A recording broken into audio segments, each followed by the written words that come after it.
Good morning, ladies and gentlemen.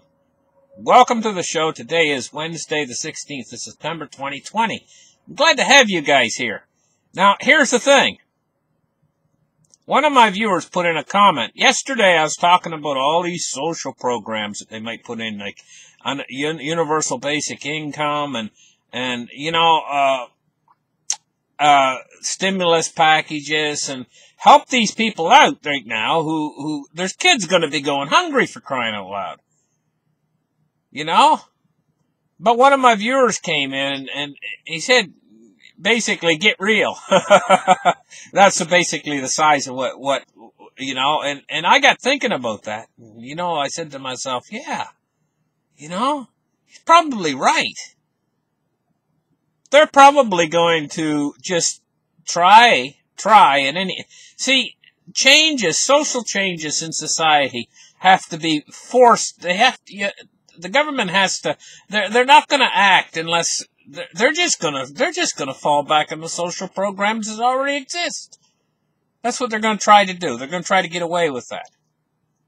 They're going to try to forestall things. This is what's really going to happen. I think they're going to try to forestall things until the virus starts to go away, and then a few people start to go back to work, and things start to improve a little bit. And all these people who are out of work and stuff, they're just going to try to push them off into the social programs that are already there, like food stamps and everything else, and just basically sweep them under the rug, sort of a deal. That's what they're planning on doing, because they're tight and they're stingy, and they don't need us. They've proven it. All they got to do is pump up Wall Street with free, easy, cheap money, just free money for everyone on Wall Street, and let Main Street slide into the abyss. They don't need it. They'll get the consumer inflation they're looking for just by pumping up Wall Street, pumping up asset prices, pumping up everything else. Give all the rich people as much money as they want, and let the poor people starve. This is basically where they're going with this. They just don't care. They're just going to do just enough so that they don't look like a bunch of heels, which is what they really are, is a bunch of heels. Both sides of the political spectrum.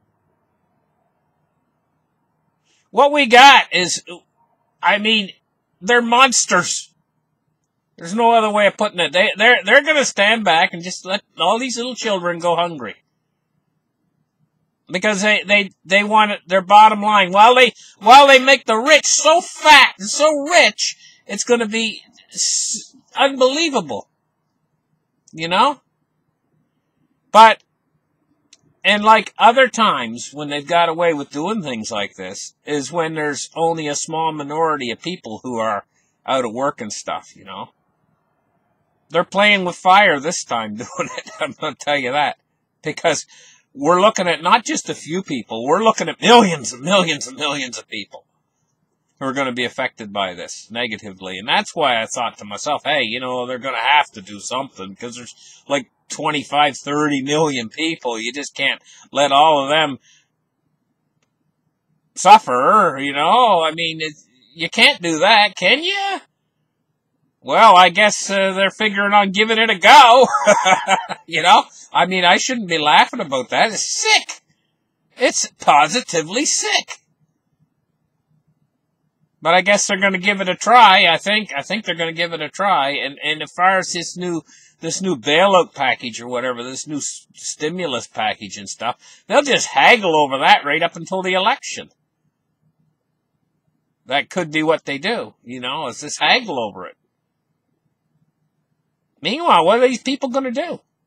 Because the social programs that are in place right now are wholly inadequate for the kind of a situation that we find ourselves in. And whose fault is it anyway? It's their fault. They're the ones that got us in this mess. We were going along, excuse me, we were going along pretty darn good.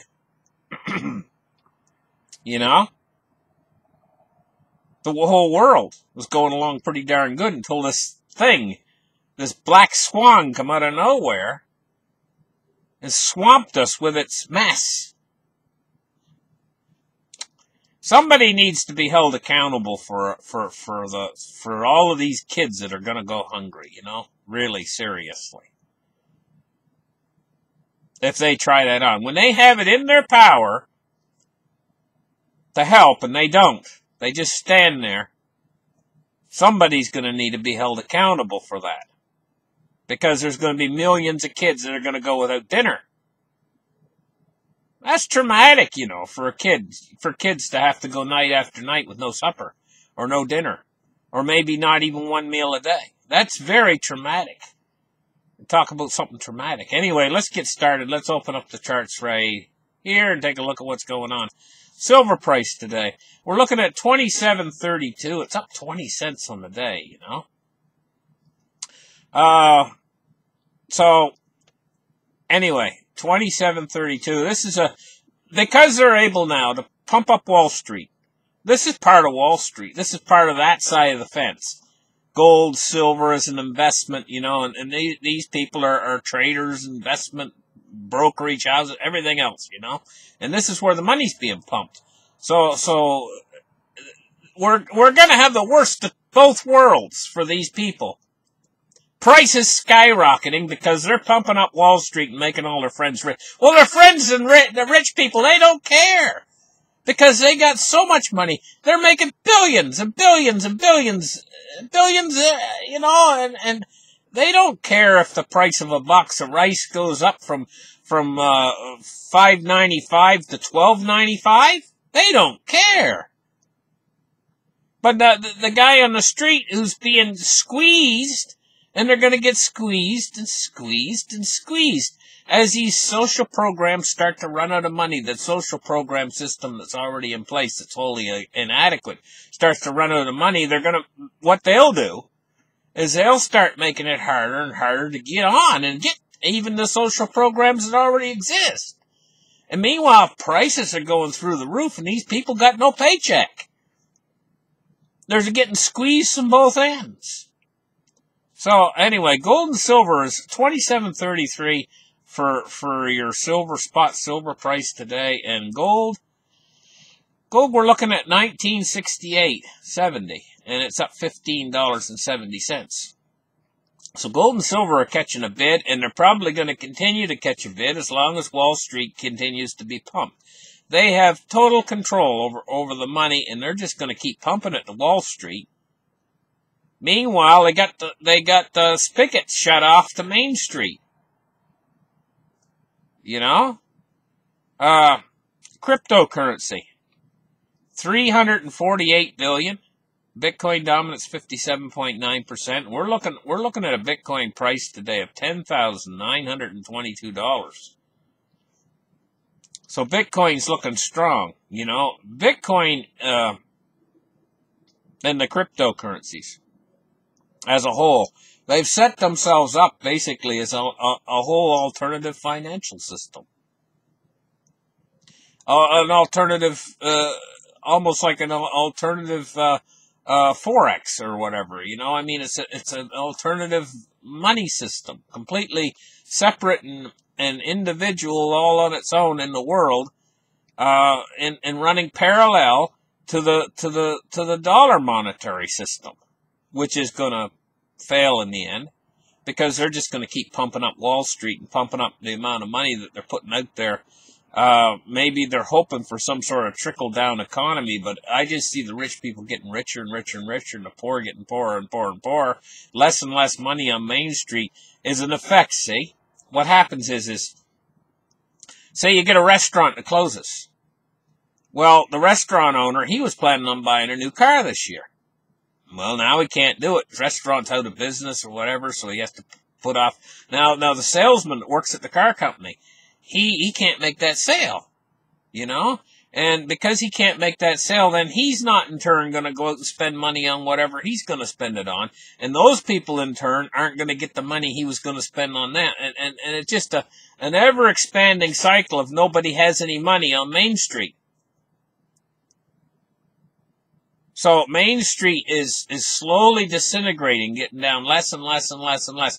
In other words, the money's being all drained out of Main Street. And you got oil wells closing, because the oil price is down, you know, and they're capping off these wells. All those jobs are going to be lost. You know, that's on the Main Street side. The banks are not lending on Main Street. Everything's going sour for Main Street. And this is the middle class of America. Everything's going sour for them right now. On a massive scale. This is deflation. So they're deflating. Meanwhile, on the other side of the fence over there, on Wall Street, the money's raining from the sky. It's no problem for them just to walk out in the yard every morning with a pot and hold their pot out and let it fill with money. They're booming. And that's where the inflation is coming from. Because all of these financial products, gold, silver, Bitcoin, everything's on their side of the fence, and the money's just raining down and it's pouring in, and we're seeing asset prices inflate. It's not that everybody loves Bitcoin.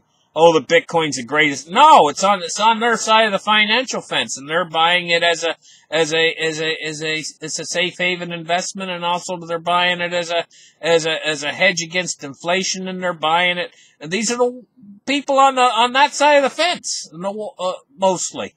Okay, you got a few people on Main Street that can still afford. I say still afford to buy a little bit of Bitcoin or buy a little bit of gold from savings they had in the past. But they're going to soon start getting squeezed too. And none of them will be able to afford to buy anymore on Main Street.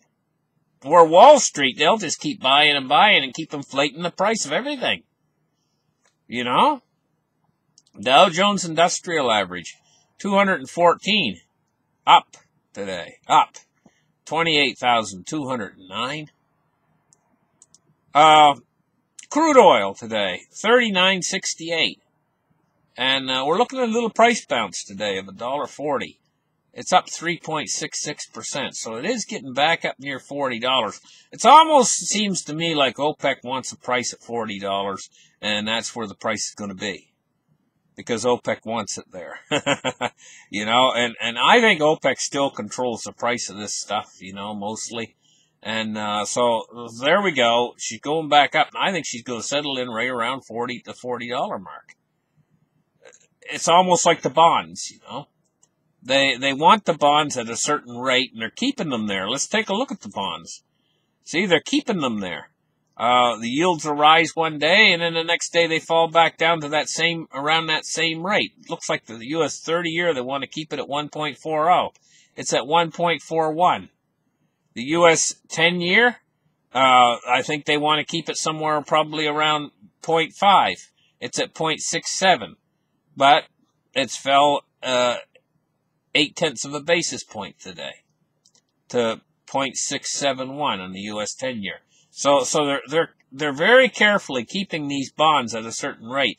But you know, I'm going to tell you, this rate they're keeping them at, when you take inflation into consideration,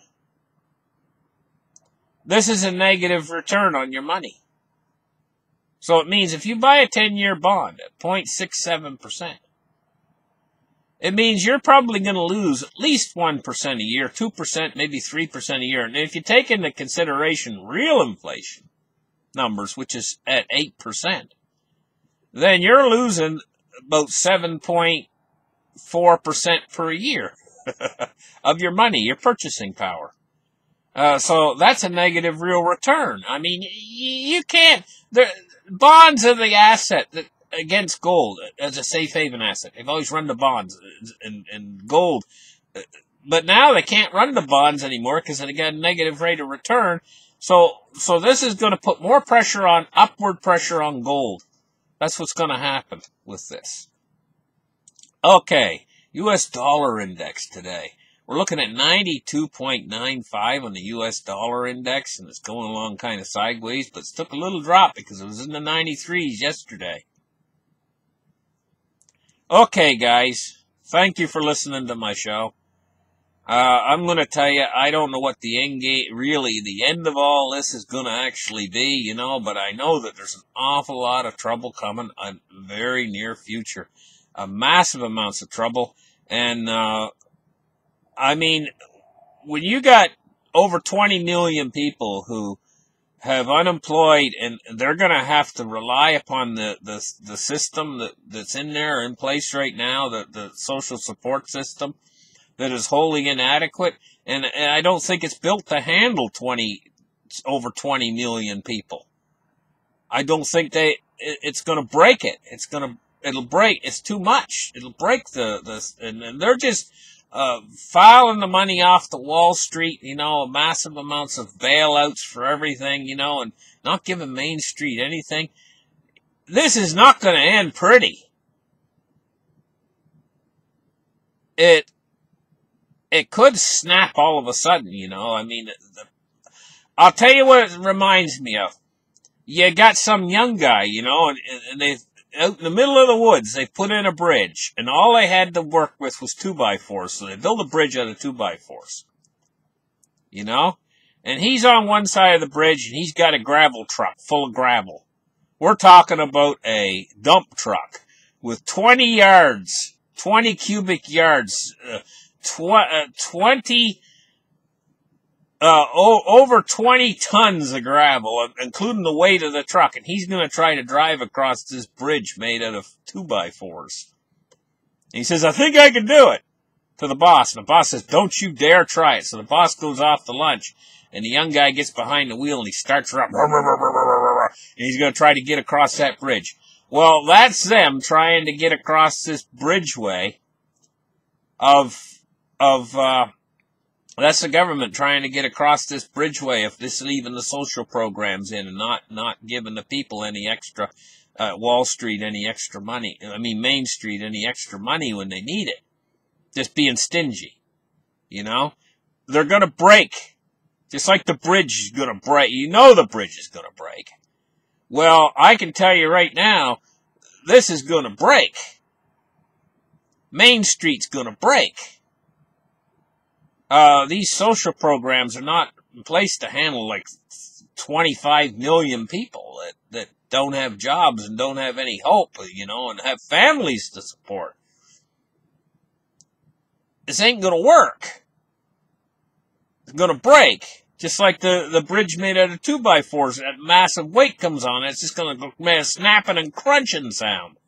Well, that's Main Street's what's going to happen to Main Street very soon, because the money's running out. And even if they do another support program, say they do another skinny package or whatever, 1.1 trillion or something, what's that going to do? Just forestall things for 2 or 3 months until the elections are over, and then it's all going to break. It's still going to break, because they're going to try to get across, they're going to try to get that dump truck across a ravine with a bridge made out of 2x4s. It ain't going to work, guys. Listen, thank you guys for listening to my show. Like and subscribe. Give me a thumbs up. We'll catch you guys in the very next episode. Bye-bye.